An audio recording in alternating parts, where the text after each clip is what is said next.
And our continuing coverage, the battle to reduce record high property assessments in Colorado. A new bill signed today by Governor Polis aims to do just that. However, a new lawsuit backed by 12 counties, including El Paso, has been filed against the state, arguing this bill is illegal, would hurt Coloradans in the long run. News 5's Maggie Bryan in studio breaking down the legislation and reaction from our local county officials. Maggie? Yeah, Rob and Diane, the county commissioners I spoke with today say this bill and referendum do something called log rolling. They say that's when a popular idea like reducing property tax assessment rates is paired with a generally unpopular idea like reducing Tabor refunds to Coloradans. On Wednesday, Governor Polis signed what Democrats are calling landmark legislation. It's officially the law, giving Coloradans urgent property tax relief. The bill creates a ballot issue for voters to approve or deny in November. If passed, it would lower the assessment rate from 6.76 to 6.7 and take off $40,000 of a homeowner's taxable value. To pay for it, the state would keep some of the money normally given back to citizens in Tabor refunds.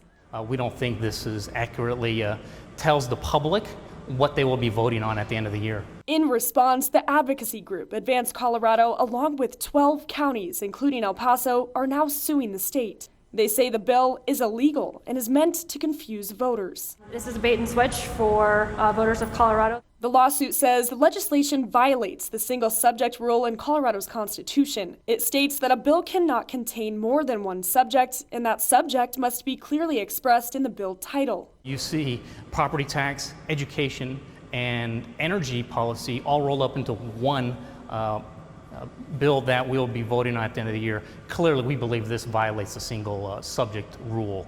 El Paso County Commissioner Longinos Gonzalez says the 0.6% reduction in assessment rates would not provide enough relief compared to the amount of money Coloradans would lose out on in Tabor refunds. So it's pennies compared to the amount of money that the state would get to keep in Tabor. I think there's a $2 billion Tabor surplus at the state level that will be refunded to the public. El Paso County Commissioner Carrie Geithner is also on board with the lawsuit. And instead of really giving property tax relief, this is what I think is an exploitation of struggling families to say you get a little bit of something, but really the long-term implications are really devastating for Coloradans in terms of how much more money they're going to be giving up to the state government. The governor's office sent News 5 this statement, stating in part, "We won't comment on this active litigation," and that the governor is, quote, hopeful the plaintiffs of this lawsuit will not deny the voters the ability to prevent steep increases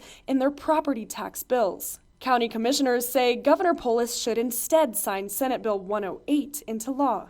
That lets local governments temporarily reduce tax credits and mill levies. I think that's a great solution for local governments to take a look at their budgets, be able to scale back where they can, and control their own spending so that they can give some relief to taxpayers.